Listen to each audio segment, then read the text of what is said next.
നമസ്കാരം. ഇസ്രായേൽ ആക്രമണത്തിൽ യമനിലെ ഹൂതി സൈനിക കമാൻഡർ മുഹമ്മദ് അബ്ദുൽ കരീം അൽ ഗമാരി കൊല്ലപ്പെട്ടു. വ്യാഴാഴ്ച ഉച്ചയ്ക്ക് ശേഷമാണ് ഹൂതികൾ മരണവിവരം പുറത്തറിയിച്ചത്. അൽ ഗമാരിയുടെ 13 വയസ്സുള്ള മകനും കൊല്ലപ്പെട്ടു. തങ്ങളുടെ നേതാക്കളെ ലക്ഷ്യമിട്ട് ഇസ്രായേൽ നടത്തിയ തുടർച്ചയായ ആക്രമണങ്ങളിൽ അൽ ഗമാരി കൊല്ലപ്പെട്ടതായാണ് ഹൂതികൾ തന്നെ അറിയിച്ചത്. അൽ ഗമാരിക്ക് ഇസ്രായേൽ ആക്രമണത്തിൽ പരിക്കേറ്റതായി നേരത്തെ തന്നെ റിപ്പോർട്ടുകളുണ്ടായിരുന്നു. സെപ്റ്റംബർ അവസാനം യമനിൽ ഇസ്രായേൽ നടത്തിയ വ്യോമാക്രമണങ്ങളിലെ പ്രധാന ലക്ഷ്യങ്ങളിലൊന്ന് സനായിലെ ഹൂതികളുടെ ജനറൽ സ്റ്റാഫ് ആസ്ഥാനമാണെന്ന് ഇസ്രായേൽ സൈന്യം മുൻപ് സൂചിപ്പിച്ചിരുന്നു. ഓഗസ്റ്റ് 28-ന് സനായിൽ നടന്ന വ്യോമാക്രമണത്തിലാണ് അൽ ഗമാരിക്ക് പരിക്കേറ്റതെന്നാണ് ഇസ്രായേൽ സേന വ്യക്തമാക്കുന്നത്. ഹൂതി പ്രധാനമന്ത്രി അഹമ്മദ് റഹാബി അടക്കമുള്ള നേതാക്കൾ അന്നത്തെ ആക്രമണത്തിൽ കൊല്ലപ്പെട്ടിരുന്നു. അതേസമയം ശത്രുവുമായുള്ള പോരാട്ടം അവസാനിച്ചിട്ടില്ലെന്നും ഇസ്രായേൽ ചെയ്തതിന് പ്രതികാരം ചെയ്യുമെന്നും ഹൂതികൾ വ്യക്തമാക്കിയിട്ടുണ്ട്. യമൻ സായുധ സംഘമായ ഹൂതികളാണ് പ്രസ്താവനയിലൂടെ തങ്ങളുടെ നേതാവിന്റെ മരണം സ്ഥിരീകരിച്ചത്. തന്റെ കടമകൾ നിർവഹിക്കുന്നതിനിടെ ഗമാരിയും കൌമാരക്കാരനായ അദ്ദേഹത്തിന്റെ 13-കാരനായ മകൻ ഹുസൈനും കൊല്ലപ്പെട്ടു എന്നാണ് ഹൂതികളുടെ പ്രതികരണം. ഇസ്രായേലുമായുള്ള പ്രശ്നങ്ങൾ അവസാനിച്ചിട്ടില്ലെന്ന് വ്യക്തമാക്കിയ ഹൂതികൾ ചെയ്ത തെറ്റിന് ഇസ്രായേലിന് തക്കതായ മറുപടി ലഭിക്കുമെന്നും പ്രസ്താവനയിൽ മുന്നറിയിപ്പ് നൽകുന്നുണ്ട്. ആക്രമണത്തിൽ ഹൂതി വിമതർ നയിക്കുന്ന സർക്കാരിന്റെ പ്രധാനമന്ത്രി അഹമ്മദ് അൽ റഹാബി കൊല്ലപ്പെട്ടിരുന്നു. പ്രധാനമന്ത്രിക്കൊപ്പം ഹൂതി സർക്കാർ പ്രതിരോധ മന്ത്രി മുഹമ്മദ് അൽ ആതിഫിയും ചില മന്ത്രിമാരുമാണ് കൊല്ലപ്പെട്ടിരുന്നത്. അൽ ഗമാരിയുടെ മരണവിവരം ഹൂതികൾ സ്ഥിരീകരിച്ചതോടെ കൊലപ്പെടുത്തിയതിന്റെ ഉത്തരവാദിത്തം ഏറ്റെടുത്ത് ഇസ്രായേൽ രംഗത്ത് വരികയായിരുന്നു. അൽ ഗമാരി തങ്ങളുടെ ആക്രമണത്തിൽ കൊല്ലപ്പെട്ടുവെന്ന് ഇസ്രായേൽ പ്രതിരോധ മന്ത്രി കാറ്റ്സ് പ്രഖ്യാപിച്ചു. ഭാവിയിൽ ഉണ്ടായേക്കാവുന്ന ഏത് ഭീഷണിയും നേരിടുവാനായി ഇത് തന്നെ ഞങ്ങൾ ചെയ്യുമെന്ന ഭീഷണിയും ഹൂതികൾക്ക് നേരെ കാറ്റ്സ് പ്രയോഗിച്ചു. അതിക്രൂര ആക്രമണമെന്നാണ് ഹൂതികൾ ഇസ്രായേൽ ആക്രമണത്തെക്കുറിച്ച് പ്രസ്താവനയിൽ പറയുന്നത്. യമൻ ജനതയെ ബാധിച്ച ഈ ആക്രമണത്തെ ക്ഷമയോടും ശക്തിയോടെ പ്രതിരോധിച്ചുവെന്നും ഹൂതികൾ വ്യക്തമാക്കി. ഇതിനിടെ ഗാസയ്ക്ക് നേരെ ആക്രമണം പുനരാരംഭിക്കാൻ മടിക്കില്ലെന്ന മുന്നറിയിപ്പ് ശക്തമാക്കിയിരിക്കുകയാണ് അമേരിക്കയും ഇസ്രായേലും. ഗാസയിൽ ഇസ്രായേൽ പിന്തുണയുള്ള സായുധ സംഘങ്ങളെ നേരിടുന്ന ഹമാസിനെതിരെയാണ് ട്രംപിന്റെ മുന്നറിയിപ്പ്. ഗാസയിൽ ആളുകളെ വധിക്കുന്നത് നിർത്തിയില്ലെങ്കിൽ ഹമാസിനെ വധിക്കുകയല്ലാതെ മറ്റൊരു മാർഗം ഉണ്ടാകില്ലെന്നാണ് ട്രംപ് നൽകുന്ന മുന്നറിയിപ്പ്. ഗാസ സമാധാന കരാറിന് പിന്നാലെയാണ് ഈ ഹമാസിന് മുന്നറിയിപ്പുമായി ട്രംപ് രംഗത്തെത്തുന്നത്. ഗാസയിൽ മനുഷ്യക്കുരുതി തുടർന്നാൽ ഹമാസിനെ ഉന്മൂലനം ചെയ്യുകയല്ലാതെ വേറെ മാർഗമില്ലെന്നാണ് ട്രംപ് പറയുന്നത്. ഹമാസ് നടത്തുന്ന കൊലപാതകങ്ങൾ സമാധാന കരാറിന്റെ ഭാഗമല്ലെന്നും ഗാസയിൽ എതിർ സംഘാംഗങ്ങളെ വധിക്കുന്നത് അംഗീകരിക്കാനാകില്ലെന്നുമാണ് ട്രംപ് വ്യക്തമാക്കുന്നത്. നിരവധി ബന്ദികളുടെ മൃതദേഹങ്ങൾ ഇസ്രായേൽ തകർത്ത കെട്ടിടങ്ങളുടെ അവശിഷ്ടങ്ങൾക്കിടയിൽ കുടുങ്ങിക്കിടക്കുകയാണെന്ന് ഹമാസ് പറയുന്നു. പ്രത്യേക ഉപകരണങ്ങളില്ലാതെ ഇവ പുറത്തെടുത്ത് മൃതദേഹങ്ങൾ കൈമാറാൻ കഴിയില്ലെന്നും ഹമാസ് അറിയിക്കുന്നു. എന്നാൽ മൃതദേഹങ്ങൾ തിരിച്ചു തന്നില്ലെങ്കിൽ ഗാസയിൽ യുദ്ധം പുനരാരംഭിക്കുമെന്നാണ് ഇസ്രായേൽ പ്രതിരോധ മന്ത്രി ഇസ്രായേൽ കാറ്റ്സ് കഴിഞ്ഞ ദിവസം ഭീഷണി മുഴക്കിയത്. 2 ബന്ദികളുടെ മൃതദേഹങ്ങൾ കൂടി ഹമാസ് കൈമാറിയതിന് തൊട്ടു പിന്നാലെയാണ് കാറ്റ്സിന്റെ മുന്നറിയിപ്പ്. ഇതുവരെ 9 ബന്ദികളുടെ മൃതദേഹമാണ് ഹമാസ് കൈമാറിയത്. നേരത്തെ കൈമാറിയ 10ാമത്തെ മൃതദേഹം ബന്ദിയുടേതല്ലെന്നും ഇസ്രായേൽ അറിയിച്ചിട്ടുണ്ട്. ഇസ്രായേൽ കൊലപ്പെടുത്തിയ 30 ഫലസ്തീനികളുടെ മൃതദേഹങ്ങൾ ഗാസയ്ക്ക് കൈമാറിയിട്ടുണ്ട്. ഇതോടെ കൈമാറിയ മൃതദേഹങ്ങളുടെ എണ്ണം 120ആയി. തിരിച്ചറിയൽ രേഖയില്ലാതെ റെഡ് ക്രോസ് വഴിയാണ് ഇസ്രായേൽ മൃതദേഹങ്ങൾ കൈമാറിയത്. വെടിനിർത്തൽ പ്രഖ്യാപിച്ച ശേഷവും ഗാസയിൽ ആക്രമണം തുടരുന്നുണ്ട്.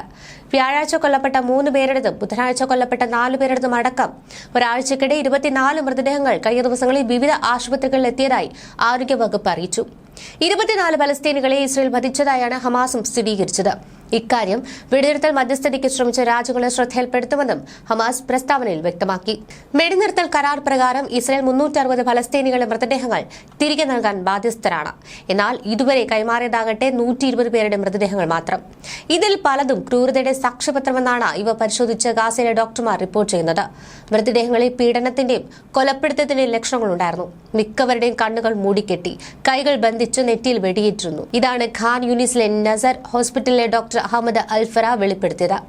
ബാക്കിയുള്ളവരുടെ മൃതദേഹങ്ങൾ തന്നില്ലെങ്കിൽ യുഎസുമായി ഏകോപിപ്പിച്ചുകൊണ്ട് ഹമാസിനെ പൂർണ്ണമായി പരാജയപ്പെടുത്തുവാനും ഗാസയെ മാറ്റിമറിക്കുവാനും യുദ്ധം പുനരാരംഭിക്കുമെന്ന് ഇസ്രായേൽ കാറ്റ്സ് പ്രസ്താവനയിൽ പറയുന്നു. യുഎസ് പ്രസിഡന്റ് ഡൊണാൾഡ് ട്രംപിന്റെ മധ്യസ്ഥതയിൽ രൂപീകരിച്ച വെടിനിർത്തൽ കരാറിലെ പ്രധാന തർക്ക വിഷയമായി മൃതദേഹ കൈമാറ്റം ഇസ്രായേൽ ഉയർത്തുന്നുണ്ട്. വെടിനിർത്തൽ ഉടമ്പടി പ്രകാരമുള്ള തങ്ങളുടെ ബാധ്യതകൾ നിറവേറ്റിയെന്ന് ഹമാസിന്റെ സൈനിക വിഭാഗമായ ഇസുദ്ദീൻ അൽ ഖസം ബ്രിഗേഡ് അറിയിക്കുന്നു. കൈമാറാൻ സാധിക്കുന്ന എല്ലാ ജീവനുള്ള ബന്ദികളെയും മൃതദേഹങ്ങളും കൈമാറിയിട്ടുണ്ട്. എന്നാൽ ബാക്കിയുള്ള മൃതദേഹങ്ങൾ യുദ്ധാവശിഷ്ടങ്ങളിൽ നിന്ന് പുറത്തെടുക്കുന്നതിന് വിപുലമായ ശ്രമങ്ങളും പ്രത്യേക ഉപകരണങ്ങളും ആവശ്യമാണെന്നും അവർ കൂട്ടിച്ചേർത്തു. മൃതദേഹങ്ങൾ വീണ്ടെടുക്കുന്നതിലെ കടുത്ത വെല്ലുവിളികൾ യുഎസ് ഉദ്യോഗസ്ഥരും അംഗീകരിച്ചു. മൃതദേഹങ്ങൾ കണ്ടെത്താൻ പ്രദേശവാസികളെ പ്രോത്സാഹിപ്പിക്കുന്നതിനായി പാരിതോഷികം ഏർപ്പെടുത്തുന്ന കാര്യവും മധ്യസ്ഥർ ആലോചിക്കുന്നുണ്ടെന്ന് മുതിർന്ന യുഎസ് ഉദ്യോഗസ്ഥരെ ഉദ്ധരിച്ച് മാധ്യമങ്ങൾ റിപ്പോർട്ട് ചെയ്തു. മാനുഷിക സഹായം എത്തിക്കുന്നതിനായുള്ള നിർണായക പാതയായ ഗസയ്ക്കും ഈജിപ്തിനുമിടയിലെ റഫ അതിർത്തി ഇന്ന് തുറക്കില്ലെന്ന് ഇസ്രയേൽ അറിയിച്ചു. റഫ അടങ്ങിക്കിടക്കുന്നത് മാനുഷിക പ്രതിസന്ധി വർദ്ധിപ്പിക്കുമെന്ന് സഹായ ഏജൻസികൾ മുന്നറിയിപ്പ് നൽകുന്നുണ്ട്. ഭക്ഷണം, ഇന്ധനം, മെഡിക്കൽ സാധനങ്ങൾ എന്നിവയുമായി 400 ട്രക്കുകൾ ഗാസയിലേക്ക് പോകുമെന്ന് ഈജിപ്ഷ്യൻ റെഡ് ക്രസന്റ് അറിയിച്ചിരുന്നുവെങ്കിലും ഇതുവരെ എത്തിയിട്ടില്ല എന്നാണ് റിപ്പോർട്ട്. 3 മാസത്തേക്ക് ഗാസയിൽ വിതരണം ചെയ്യാനുള്ള ഭക്ഷ്യവസ്തുക്കൾ തങ്ങളുടെ കൈവശമുണ്ടായിട്ടും ഇസ്രയേൽ അനുമതി നൽകാത്തതിനാൽ എത്തിക്കാൻ സാധിക്കില്ലെന്ന് UN agency for Palestine refugees വ്യക്തമാക്കി. ഗാസ വെടിനിർത്തൽ കരാറിന്റെ ഭാഗമായി ഹമാസ് ചൊവ്വാഴ്ച കൈമാറിയ മൃതദേഹങ്ങൾ ഒന്നിന് ബന്ദികളിൽ ഒരാളുടേതുമായി പൊരുത്തപ്പെടുന്നില്ല എന്നാണ് ഇസ്രായേൽ സൈന്യം അവകാശപ്പെടുന്നത്. നിലവിലുള്ള ദുർബലമായ വെടിനിർത്തൽ കരാറിൽ സമ്മർദ്ദം ലഘൂകരിക്കുന്നതിനായി ചൊവ്വാഴ്ച 4 മൃതദേഹങ്ങൾ ഹമാസ് കൈമാറി. തിങ്കളാഴ്ച 20 ജീവനുള്ള ബന്ദികളെ വിട്ടയച്ചതിന് പിന്നാലെയാണ് 4 മൃതദേഹങ്ങൾ കൈമാറിയത്. തുടർന്ന് വൈകുന്നേരം 2 മൃതദേഹങ്ങളും കൈമാറി. ആകെ മറ്റ് 28 ബന്ദികളുടെ മൃതദേഹങ്ങളാണ് ഇസ്രയേൽ കാത്തിരിക്കുന്നത്. ചൊവ്വാഴ്ച ലഭിച്ച 4 മൃതദേഹങ്ങളിൽ രാത്രി വൈകി നടത്തിയ ഫോറൻസിക് പരിശോധനകൾക്ക് ശേഷമാണ് അവയിലൊന്ന് ബന്ദികളുമായി പൊരുത്തപ്പെടുന്നില്ല എന്ന് മെഡിക്കൽ ഉദ്യോഗസ്ഥർ സ്ഥിരീകരിച്ചത്. മരിച്ച ബന്ദികളെ തിരികെ നൽകാൻ ആവശ്യമായ എല്ലാ ശ്രമങ്ങളും ഹമാസ് നടത്തേണ്ടതുണ്ടെന്നും ഇസ്രായേൽ സൈന്യം മുന്നറിയിപ്പ് നൽകുന്നുണ്ട്. US പ്രസിഡന്റ് ഡൊണാൾഡ് ട്രംപിന്റെ മധ്യസ്ഥതയിൽ നിലവിൽ വന്ന വെടിനിർത്തൽ കരാർ പ്രകാരം തിങ്കളാഴ്ച മുതൽ ഹമാസ് ജീവനുള്ള 20 ഇസ്രായേൽ ബന്ദികളെയും 8 മൃതദേഹങ്ങളുമാണ് കൈമാറിയതെന്ന് AFP വാർത്താ ഏജൻസി റിപ്പോർട്ട് ചെയ്തു. ഇതിൽ ഒരു നേപ്പാളി പൗരനും 6 ഇസ്രായേലികളും തിരിച്ചറിയാത്ത ഒരു മൃതദേഹവും ഉൾപ്പെടുന്നു. ഇതിനു പുറമെ ഇസ്രായേൽ കൈമാറിയ 45 പലസ്തീനികളുടെ മൃതദേഹ അവശിഷ്ടങ്ങൾ ഗാസയിലെ ആശുപത്രിക്ക് ലഭിച്ചതായും റിപ്പോർട്ടുണ്ട്. മരിച്ച ബന്ദികളുടെ മൃതദേഹങ്ങൾ കൈമാറണമെന്ന കരാർ വ്യവസ്ഥകൾ ഹമാസ് പൂർണ്ണമായും പാലിക്കണമെന്ന് ഇസ്രായേൽ പ്രധാനമന്ത്രി ആവശ്യപ്പെട്ടു. ഇതിൽ ഞങ്ങൾ വിട്ടുവീഴ്ച ചെയ്യില്ല. അവസാനത്തെ മരിച്ച ബന്ദിയെ തിരികെ കൊണ്ടുവരുന്നതുവരെ ഞങ്ങളുടെ ശ്രമങ്ങൾ അവസാനിപ്പിക്കില്ലെന്നും അദ്ദേഹം പറഞ്ഞു. ജീവനുള്ളവരും അല്ലാത്തവരുമായ എല്ലാ ബന്ദികളെയും കൈമാറണമെന്നാണ് US നിർദ്ദേശിച്ച വെടിനിർത്തൽ പദ്ധതിയിൽ ആവശ്യപ്പെട്ടിരുന്നത്. എന്നാൽ അത് നടന്നില്ലെങ്കിൽ മരിച്ച ബന്ദികളെക്കുറിച്ചുള്ള വിവരങ്ങൾ പങ്കുവയ്ക്കുകയും എത്രയും പെട്ടെന്ന് മൃതദേഹങ്ങൾ കൈമാറാൻ ശ്രമിക്കുകയും ചെയ്യണമെന്നാണ് കരാറിൽ വ്യവസ്ഥയുണ്ടായിരുന്നത്. മുൻപ് നടന്ന വെടിനിർത്തൽ സമയത്തും ഹമാസ് ഇസ്രായേലിന് തെറ്റായ മൃതദേഹം കൈമാറിയിരുന്നു. ഷിരി, ബിബാസ് എന്നിവരുടെ 2 മക്കൾ എന്നിവരുടെ മൃതദേഹങ്ങൾ കൈമാറിയെന്ന് ഹമാസ് പറഞ്ഞിരുന്നുവെങ്കിലും അതിലൊന്ന് ഒരു പലസ്തീൻ വനിതയുടേതാണെന്ന് പരിശോധനയിൽ തെളിഞ്ഞത് ഇസ്രായേലികൾക്ക് കടുത്ത വേദനയുണ്ടാക്കി. ബിബാസിന്റെ മൃതദേഹം ഒരു ദിവസത്തിനു ശേഷം തിരിച്ചറിയുകയായിരുന്നു. ന്യൂസ് ഡെസ്ക് മലയാളി വാർത്ത.